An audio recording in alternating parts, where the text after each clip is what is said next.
Doctor Mohammad Yunus ক্ষমতায় আসার পর প্রকৃতি বারবার তার জন্য বিরূপ হয়ে পড়ছেন।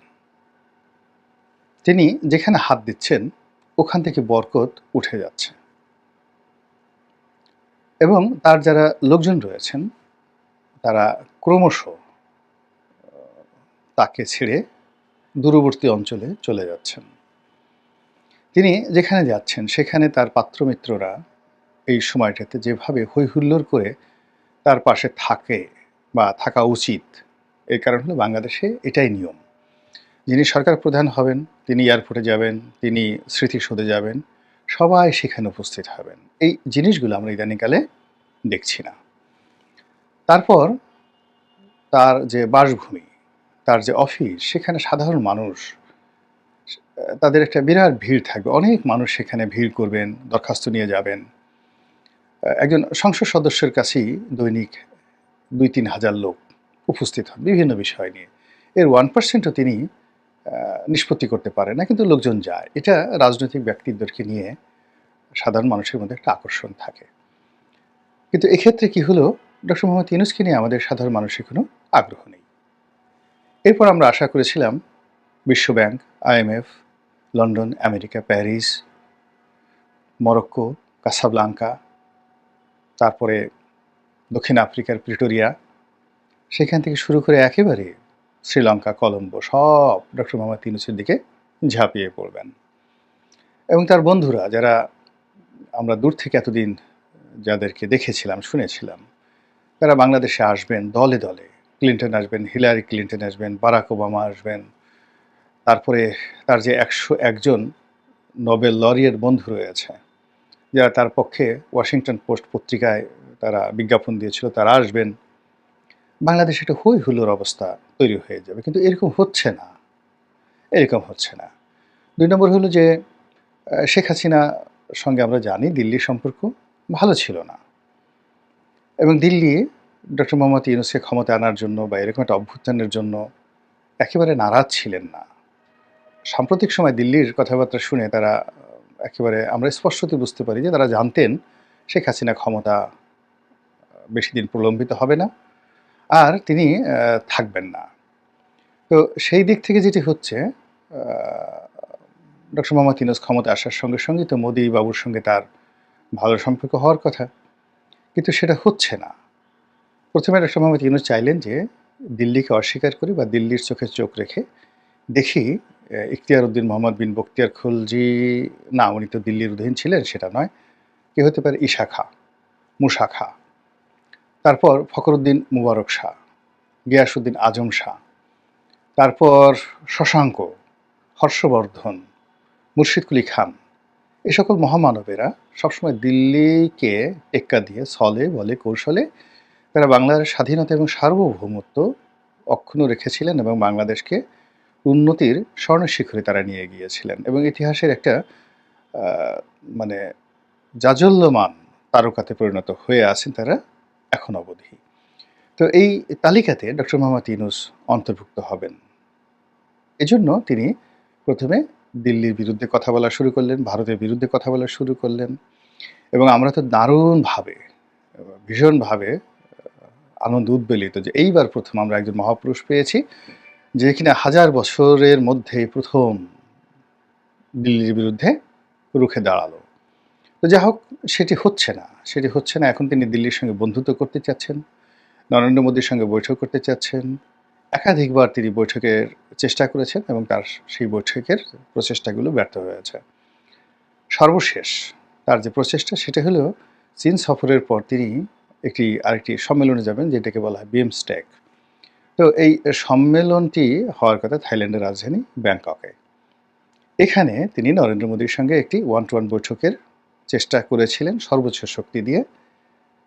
তারপরে অ্যাটলিস্ট সাইড লাইনে একটু দেখা, দাঁড়িয়ে কথা বলা, হ্যান্ডশেক করা, একটা ছবি তোলা, যেটি জো বাইডেনের সঙ্গে শেখ হাসিনা করে তিনি দারুণ একটা সফলতা দেখিয়েছিলেন ওই সময়টাতে, এবং এটি নিয়ে বহু কাব্য রচিত হয়েছিল।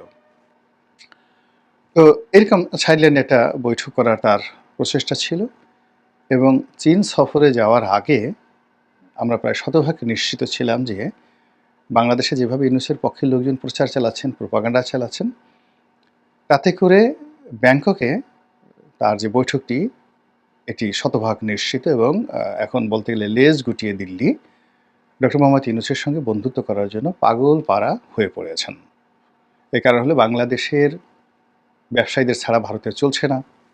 বাংলাদেশে তারা পেঁয়াজ রপ্তানি করতে পারছে না, আলু রপ্তানি করতে পারছে না, তুলা রপ্তানি করতে পারছে না। এরপর বাংলাদেশের রুগী ভারতে যাচ্ছে না, হাসপাতালগুলো বন্ধ। দিল্লি থেকে শুরু করে কেরালা, তারপর সে মুম্বাই থেকে শুরু করে কলকাতা, কলকাতা থেকে শুরু করে শান্তিনিকেতন, সব জায়গায় হাহাকার। বাঙালি নেই তো সেখানে খাওয়া দাওয়া বন্ধ হয়ে গেছে টাকা পয়সার অভাবে। এরকম প্রচার আমরা প্রায় দেখি। নিউ মার্কেট ফাঁকা, দার্জিলিং ফাঁকা, সেখানে কোনো পর্যটক নেই, আগরতলা ফাঁকা, শিলং ফাঁকা। তো এই অবস্থাতে মিস্টার নরেন্দ্র মোদীর সঙ্গতির কারণেই ডক্টর মোহাম্মদ ইউনূসের সঙ্গে আতাত করবেন এবং তার সঙ্গে আনুগত্য দেখাবেন। আমরা যারা সাধারণ চিন্তার মানুষ, ইউনূসদের ডক্টর মোহাম্মদ ইউনূসের যারা শুভার্থী, তাদের নানা রকম প্রচার এবং প্রোপাগান্ডায় আমরা রীতিমতো আবেগে আপ্লুত যে না হোক, অসুবিধা নেই। শেখ হাসিনাকে তারা ইতিমধ্যে খরচের খাতায় ফেলে দিয়েছে। এখন শেখ হাসিনাকে তারা হয়তো তৃতীয় দেশে পাঠিয়ে দেবে, অথবা এমনও আছে তারা বিষ-টিষ প্রয়োগ করে ইনজেকশন দিয়ে শেখ হাসিনাকে মেরেও ফেলতে পারে। আবার তারা বাংলাদেশের কাছে হস্তান্তর করতে পারে। এই জন্য আওয়ামী লীগের চিন্তায় আওয়ামী লীগের লোকজনের ঘুম হারাম হয়ে গিয়েছিল এবং যারা কলকাতা, দিল্লিতে বিভিন্ন জায়গাতে পালিয়ে আছেন আওয়ামী লীগের শত শত নেতাকর্মী, তাদের অনেকের রীতিমতো ডায়রিয়া হয়ে গিয়েছিল যে কি হবে যদি আপাই বেঁচে না থাকে, আর ডক্টর মোহাম্মদ ইউনূসের সঙ্গে যদি নরেন্দ্র মোদীর বন্ধুত্ব হয়ে যায় তাহলে আমাদের কি হবে। আমাদেরকে যদি প্রত্যাবর্তন করা হয় তাহলে তো বেনাপোল সীমান্ত দিয়ে যদি হাতকড়া পরিয়ে আনা হয়, সীমান্তের মধ্যেই তো লাথিগুতো শুরু হয়ে যাবে এবং এত লাথিগুতো সেটা সীমান্ত থেকে আসবে, তারপরে সেখান থেকে আবার থানায় আনবে, থানায় আনার পর সেখান থেকে আবার চালান দিবে, কোর্টে যাবে, কোর্টে আর এক দফা লাথিগুতো, সেখান থেকে আবার কত কিছু। এখন তো জেল হাজতের মধ্যেও মুস্তাকের জামানাতে যা হতো, জেল হাজতের মধ্যে এরকম নাকি হচ্ছে। একটা ভিডিও ফুটেজে দেখলাম হাসানুল হক ইনু সাহেবকে খুব মারধর করা হচ্ছে, বেদম প্রহার করা হচ্ছে। বেচারার সুন্দর করে পাঞ্জাবি পরে তিনি গেস্ট রুমে বসে কথাবার্তা বলছেন, এরকম একটা দৃশ্য। এটা কবে কোন জায়গার আমরা কিছুই জানি না, বাট এটা ছড়িয়ে পড়েছে। তো সেই দিক থেকে আওয়ামী লীগের যারা লোকজন রয়েছেন তারা এই দৃশ্যগুলো দেখেন এবং চিন্তা করেন যে আমাদের কিসে কি হতে পারে। বিশেষ করে যাদের বয়স হয়ে গেছে এবং যারা অনেক টাকা পয়সা উপার্জন করেছেন এবং যারা একসময় অনেক যাকে বলা হয় প্রভাবশালী ছিলেন, তারা চিন্তায় তাদের ঘুম হারাম হয়ে গেছে। ঠিক সেই সময়টাতে যে আশ্চর্য ঘটনা ঘটল সেটি হলো ভারতের পররাষ্ট্র মন্ত্রণালয়ের পক্ষ থেকে জানিয়ে দেওয়া হলো যে বিমস্টেক বৈঠকে ডক্টর মোহাম্মদ ইউনূসের সঙ্গে নরেন্দ্র মোদী বসবেন না, দেখা সাক্ষাৎ হবেন না, এমনকি দূর থেকে তাদের হাই হ্যালো হাত নাড়ানো এটাও হবে কি না আমরা বলতে পারি না। ওটাও ওই ছবি তোলার জন্য অনেকে চেষ্টা করবেন এবং ডক্টর মোহাম্মদ ইউনূসের কিন্তু ভীষণ রকম একটা যোগ্যতা রয়েছে। তিনি কাউকে পেলেই তিনি হ্যান্ডশেক করেন। প্রথমে ডান হাত দিয়ে অন্যের ডান হাত চেপে ধরেন, তারপরে আবার নিজের বাম হাতটি দিয়ে ওই তার ডান দুই হাত দিয়ে হাতটিকে এমনভাবে চেপে ধরেন, তারপর তিনি এমন সুন্দর করে হাসতে থাকেন যে তিনি ছেড়ে না দেওয়া পর্যন্ত এবং তিনি যতক্ষণ চাইবেন ততক্ষণ পর্যন্ত ছবি ক্লিক ক্লিক করে ওঠা না পর্যন্ত, অন্ততপক্ষে ১০০টা ক্লিক না হওয়া পর্যন্ত তিনি দুটো হাতের একটা হাতও ছাড়েন না। তো এটা তার একটা নিদারুণ গুণাবলী। নরেন্দ্র মোদীর আবার এই গুণাবলী আরেকটু বেশি। তিনিও করেন কি, প্রথমে এক হাত ধরেন, তারপর দুই হাত ধরেন, তারপরে তিনি জড়িয়ে ধরেন, ভীষণ রকম জড়িয়ে ধরেন। তার চেয়ে অনেক লম্বা লম্বা মানুষ, মনে করেন মোহাম্মদ বিন সালমানের মতো মানুষ, ট্রাম্পের মতো মানুষকে তিনি জড়িয়ে ধরেন। আর নরেন্দ্র মোদী যেহেতু একটু খাটো, জড়িয়ে ধরার পর কি হচ্ছে, এদের বুকে শাবানা বা কবরী যেভাবে ধরেন ওয়াসিম, চিত্রনায়ক ওয়াসিম অনেক লম্বা, তাদের মানে তাদের যে আলিঙ্গন দৃশ্য, সেই আলিঙ্গন দৃশ্যে যেভাবে তারা তাদের যে মস্তক, তাদের যে অধর যেভাবে নায়কের বক্ষে সমর্পণ করেন এবং সেখানে যে ধরনের একটা রসায়ন তৈরি হয় পৃথিবীর লম্বা লম্বা মানুষগুলোর সঙ্গে, রাষ্ট্রনায়কদের সঙ্গে নরেন্দ্র মোদী এইভাবে কুলাকুলি করে ওইরকম একটা রসায়ন সেখানে তিনি তৈরি করে ফেলেন। তো সেক্ষেত্রে ডক্টর মোহাম্মদ ইউনূস এবং নরেন্দ্র মোদী এই দুজনের আকার আকৃতি সেম, উচ্চতা সেম, তারপর দুজনের হ্যান্ডশেক করার ভঙ্গি সেম, কোলাকুলি করার যে অভিনব কায়দা নরেন্দ্র মোদীর, যদি আসলেই দুজনের একটা দেখা হতো, সত্যিকার অর্থে দেখা হতো, বিশ্বাস করেন এইরকম জুটি আর কখনো হতো না। তাদের কোলাকুলি দৃশ্য, তারপরে তাদের হ্যান্ডশেকের দৃশ্য, এসব নিয়ে গল্প, কবিতা রচনা করা হতো এবং লিওনার্দো দা ভিঞ্চি বা পাবলো পিকাসো বা মাইকেল অ্যাঞ্জেলো তাদের মতো চিত্রকর, ভাস্কর যদি এ পৃথিবীতে থেকে থাকেন, এগুলো নিয়ে এমন চমৎকার দৃশ্য তৈরি হতো যেটা আমরা অভিভূত হয়ে যেতাম।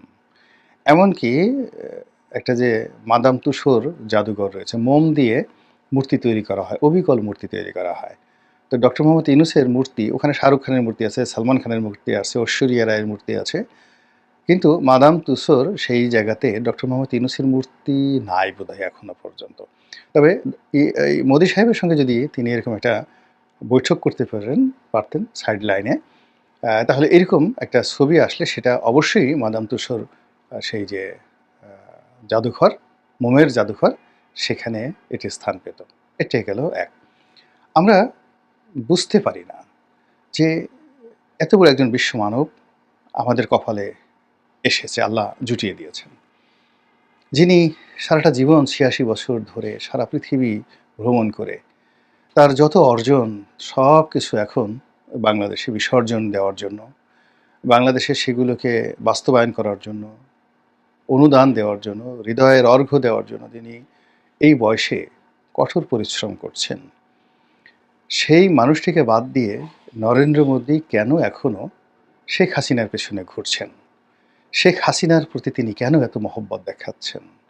কেন শেখ হাসিনার জন্য তিনি এত রেজিস্ট হয়ে পড়েছেন? এত রেসিস্ট মনোভাব তিনি দেখাচ্ছেন? এত উগ্রতা দেখাচ্ছেন? আমাদের কি করা উচিত? নরেন্দ্র মোদীকে বকা দেওয়া উচিত? তার বিরুদ্ধে মিছিল করা উচিত? ভারত বিরোধী স্লোগান করা উচিত? অথবা ডক্টর মোহাম্মদ ইউনূসকে ইন্সপায়ার্ড করা উচিত যে আ আপনি কেন দিল্লির দিকে তাকান? কেন নরেন্দ্র মোদীর বন্ধুত্ব আপনার দরকার? আপনি তো নরেন্দ্র মোদীর চেয়ে সব দিক থেকে লেখাপড়া, আপনি তো আপনার বাবা কখনো চা বিক্রি করেননি। আপনি নিজেও কখনো চা বিক্রি করেননি। আপনি তার মতো ইয়োগা করেন না। তাকে বলা হয় ইয়োগা গুরু। তো আপনি কেন বারবার, আপনি একজন নোবেল লরিয়েট, নোবেল পুরস্কার পেয়েছেন শান্তিতে। নরেন্দ্র মোদী কি নোবেল পুরস্কার পেয়েছেন? তিনি তো পাননি এখনো এবং কোনোদিন পাবেন না। তো কাজেই মরে গেলেও পাবেন না। তিনি আরও ১০ বার জন্মগ্রহণ করলেও পাবেন না। তো সেক্ষেত্রে আপনি কেন হীনমন্যতায় ভুগে আপনি তার সঙ্গে কেন সম্পর্ক স্থাপন করতে চান? বরং নোবেল পুরস্কার পাওয়ার পর এই যে ইন্দোনেশিয়ার যে অঞ্চলটি ইউরোপিয়ানরা একটি কলোনি বানালো নতুন পূর্ব তিমুর, সেখানকার যিনি প্রেসিডেন্ট তিনি আসলেন, গুশমাও আপনার বন্ধু, আপনার তো এতে খুশি হওয়া উচিত না? মালয়েশিয়ার প্রধানমন্ত্রী আনোয়ার ইব্রাহিম তিনি এলেন বাংলাদেশে আপনার সঙ্গে দেখা করার জন্য। এটা কি একটা বিশাল পাওনা নয়? এটি তো আপনার বন্ধু জাতিসংঘের মহাসচিব এলেন, বাংলাদেশে পাঞ্জাবি পড়লেন, আপনার সাথে কক্সবাজারে গেলেন। আপনি এতেই খুশি থাকেন। নরেন্দ্র মোদীকে দরকার নেই। এ লোক একদম ভীষণ রকম গরু পূজারী, গরুর মূত্র নিয়ে গবেষণা করে এবং গরুর মূত্র সংক্রান্ত পিএইচডি ডিগ্রি করার জন্য সেখানে ইউনিভার্সিটি পর্যন্ত সে খুলে ফেলেছে। তারপরে গরুকে সে মা ডাকে। আরও অনেক কিছু, এর অনেক দোষ, ভীষণ রকম দোষ। এরকম দোষী লোকের বন্ধুত্ব আপনার দরকার নেই। ওই মোদিকে নিয়ে হাসিনাই থাকুক, শেখ হাসিনা থাকুক। আপনি বারাক ওবামাকে নিয়ে থাকেন, বিল ক্লিনটনকে নিয়ে থাকেন, আপনি জো বাইডেনকে নিয়ে থাকেন, তার স্ত্রী জিল্লি বাইডেনকে নিয়ে থাকেন। এরা তো অনেক সুন্দর মানুষ। এদের সঙ্গে আপনার ভালো যায়। আপনি ইম্মানুয়েল ম্যাক্রোকে নিয়ে থাকেন। ব্রিটেনের যে এখন রাজা রয়েছেন মিস্টার চার্লস দ্য সেকেন্ড, তাকে নিয়ে থাকেন। আমরা কোথায় লন্ডন আমেরিকা হব তা না রেখে আপনি শুধু বারবার ঘুরে ঘুরে আমাদেরকে সেই আগরতলা নিয়ে যাচ্ছেন। দরকার নেই, এ সমস্ত জিনিস বাদ দেন। এইভাবে আমরা তাকে ইন্সপায়ার্ড করতে পারি কিনা ইউনূস সাহেবের পক্ষে যে সকল ইউটিউবার রয়েছেন তারা আমার চেয়ে আরও ভালো জানেন। আল্লাহ আমাদের সবাইকে হেদায়েত দান করুন এবং হেফাজত করুন। আসসালামু আলাইকুম ওয়া রাহমাতুল্লাহি ওয়া বারাকাতুহু।